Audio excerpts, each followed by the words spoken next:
Subscribe कीजिए हमारे YouTube channel को और बेल आइकन को प्रेस कीजिए ताकि हमारी वीडियो का लिंक सबसे पहले आप तक पहुंच सके और ज्योतिष संबंधी सभी जानकारियां आपको मिलती रहे।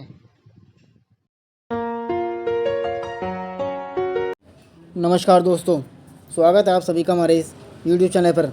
आज हम बात करेंगे नरक चौदस, रूप चौदस, काली चौदस और छोटी दीपावली के बारे में, जो कि आने वाली 11 तारीख को पड़ेगी। कार्तिक मास के कृष्ण पक्ष की चतुर्दशी पे नरक चौदस का पर्व मनाया जाता है।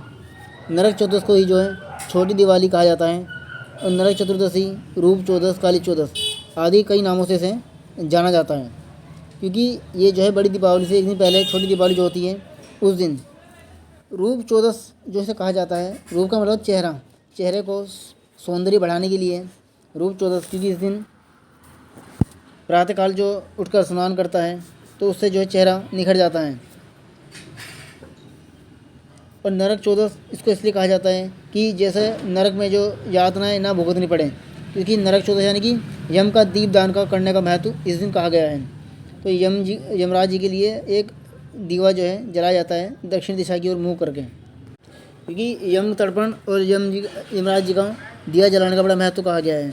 और दिया जलाते समय आप दक्षिण तरफ मुँह करके दिए को जलाएं, जिससे आपको नरक की कठोर यात्राएं ना सहन करनी पड़े।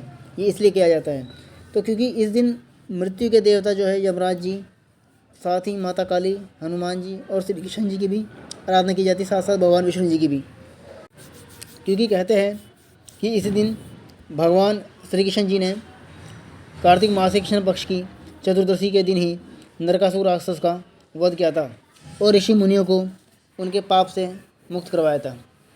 साथ ही इस दिन कोई व्यक्ति माता काली की यदि पूजा करता है तो उसे काले जादू, टोने आदि के प्रभाव समाप्त हो जाता है। यदि उससे कोई क्या करा है घर में जादू टोना का तंत्र विद्या है, तो इस दिन यदि व्यक्ति माँ काली की पूजा करता है तो ये सब जो है समाप्त हो जाता है।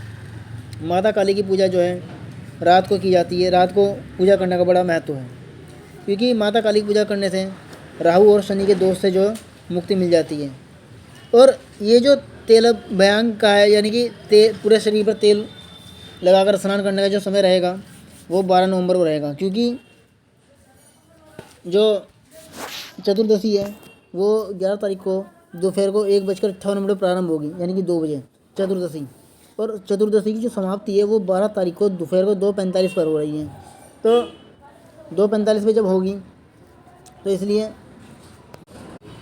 क्योंकि 11 तारीख को दोपहर को 2 बजे लगेगी चतुर्दशी, तो शाम को तो यम दीपदान का महत्व रहेगा। यम दीपदान किया जाएगा, यमराज जी का पूजन किया जाएगा और माँ काली, हनुमान जी, श्री कृष्ण जी का मैगी जो तेल लगाकर स्नान करने का महत्व है और चेहरे का सौंदर्य बढ़ाने का, तो वो 12 तारीख को ही किया जाएगा, क्योंकि इसे रूप चौदस कहा जाता है।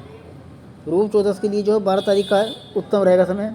और स्नान का जो समय है 12 तारीख को सुबह 5:28 से 6:41 तक का है, क्योंकि इस दिन सुबह स्नान करने से चेहरे का सौंदर्य बढ़ता है और तेल लगा नहाने से जो है, इसमें जो स्नान करने की परंपरा है वो प्रातःकालीन में ही है। और जो व्यक्ति इस दिन यमराज जी की पूजा करता है उसको ये पूजा अकाल मृत्यु से मुक्ति देती है और उसका स्वास्थ्य सुरक्षा हो जाती है, यानी कि अकाल मृत्यु ना हो जिसकी, इसी वजह से, और यमराज जी उसे माफ़ कर दें, उसे नरक की कठोर यातनाएं ना सहन करनी पड़े, इसलिए इस दिन यम दीपदान का महत्व कहा गया है, यानी यम जी का तर्पण किया जाता है। इस दिन नरक चतुर्दशी के दिन सुबह उठकर अपने पूरे शरीर पर तेल की मालिश करने से जो है माता लक्ष्मी जी का आशीर्वाद प्राप्त होता है।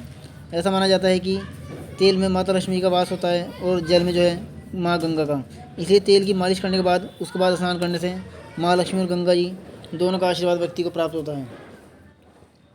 इसलिए इस दिन का महत्व बढ़ जाता है, इसलिए इसे रूप चौदस भी कहा जाता है। तो ये था नरक चौदस, रूप चौदस के बारे में जो आज अब आप लोगों ने जाना। हमारी और वीडियो आगे भी आप लोगों के लिए ऐसी आती रहेगी।